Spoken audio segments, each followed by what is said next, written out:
Hey guys, I'm Gabby. So I am the KIP 2026 Cymbal lead. So today we're going to start off with teaching you guys how to tie cymbals. So this is our completed cymbal. So this is what they're going to look like when finished. So a lot of that cymbal anatomy should be in the packet. That is fairly important to learn just because when we're going through visuals, we're going to probably be teaching it by saying which parts of the cymbals we want seen.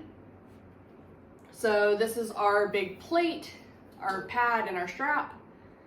And then over on this other side, this is our knot. So knot tying is super important. This is what keeps our strap from pulling through. So this is what keeps it on your hand and not flying across the gym to potentially kill someone. We don't want to do that.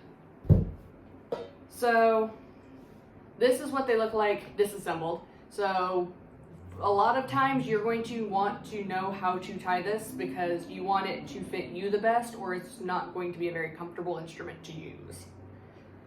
So what we're going to do, so this one's put together. This is my right hand.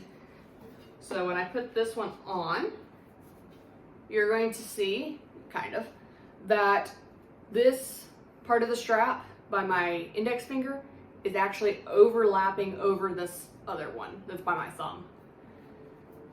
So when we're tying for the left hand, what I'm going to want this strap to do is overlap by my index finger up here and under my thumb here. So that means when we are putting them together, we want to fold this strap kind of like an awareness ribbon, I can't talk, so that one part is overlapping the other. And just double check that the part by your thumb is the one that shows the logo right side up. Not to you, to the audience. Yep, and I can get my hand out now.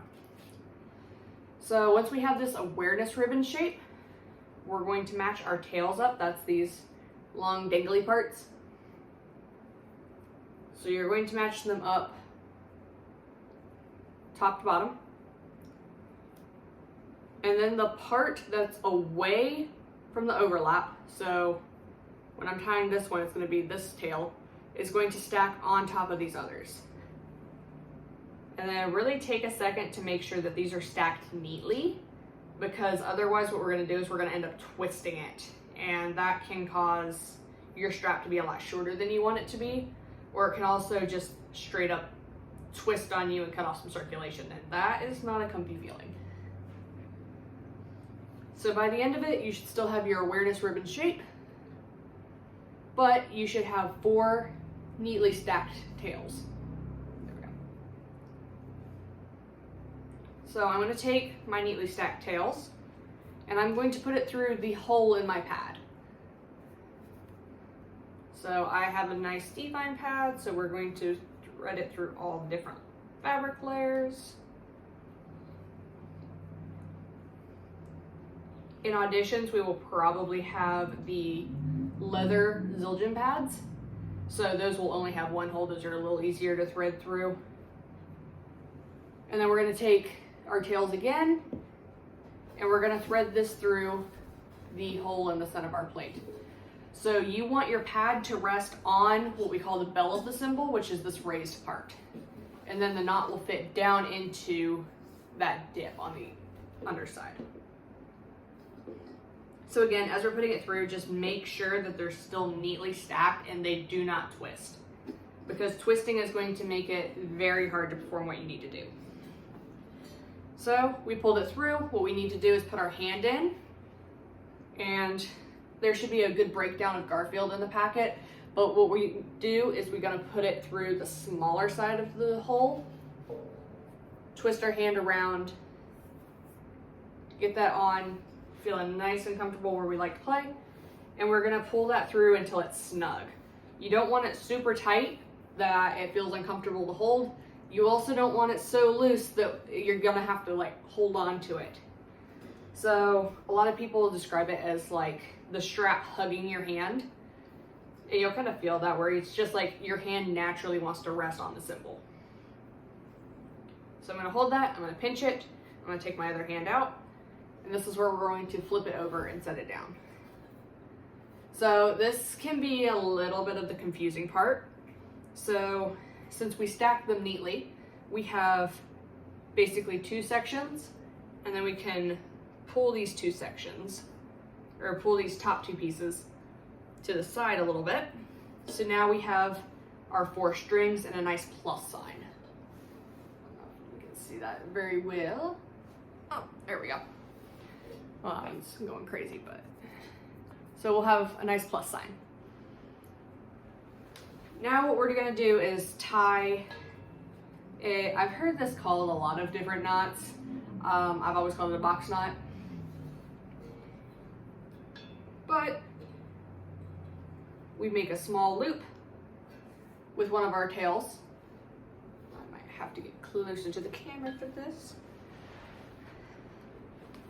I'm going to make a small loop with one of my tails. And then we're going to overlap over the loop. Overlap. And then this last one is going to overlap the tail, but it's going to go through that first loop we made. So that now we have this nice little square. And then we just start pulling all the tails until that knot tightens up. So now you're gonna wanna be careful that you don't pull it too tight, or we are going to end up with a tighter strap than what we need. I'm gonna pull opposite sides. I'm gonna pull same sides until we feel that that knot is nice and secure and is not gonna go anywhere. So what we'll do later in the season is you can fold these over again, and we'll take pieces of electrical tape and we'll just tape this down so that we don't have to bother with it.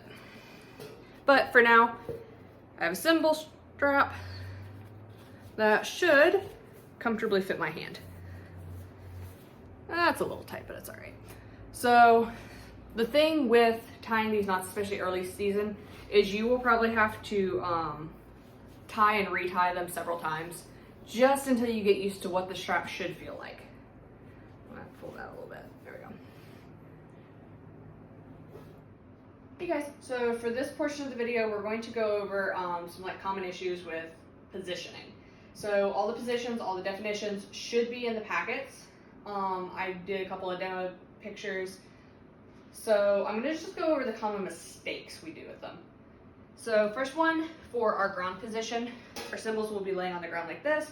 This is what we're mostly doing in the lots or at practice, just to set them down, make sure they look nice and neat, and they're ready to be picked up quickly again. So some common issues, we're going to want to make sure that our logos, so for us that's the Zildjian logo down here, is readable towards the audience, not towards us. So if you're someone just walking by in a lot, you should be able to read that Zildjian logo. Now, the other thing, you're going to want to make sure that the hand that you wear your cymbal on, so this one's set up to be my right hand, this one's set up to be my left hand, they should be on your right and your left. And again, right always over left. So that just kind of keeps it neat. That makes sure you're not losing which cymbal's which in the lot, so that we're not picking up cymbals and then being like, oh crap, before we set our rep. Let's see, for our next one, take this up real quick. Hip rest. So we do not do hip rest up here. This is not our hips at all. Make sure that your hip bone, we are resting on it. This is not going to be used a ton, but it is a really good visual move that we will use. And it's a good way of just resting our arms when we're standing somewhere. Right. For our gumption, kind of the same thing.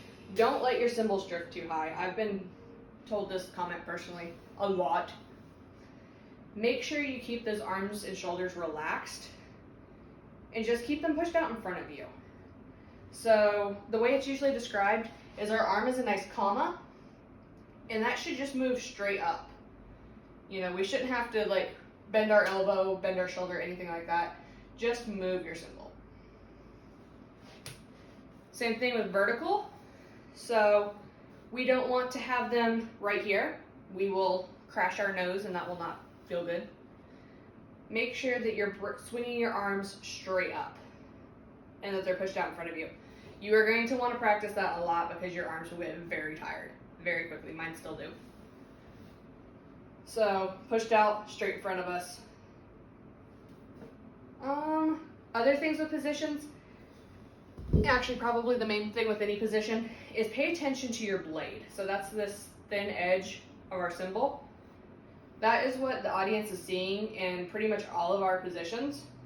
So make sure vertical is straight up and down. Gumption is that nice 45 seat belt. You know, even with hip rest, we want to make sure that we're not showing the inside of our cymbal, we're not showing the outside of it.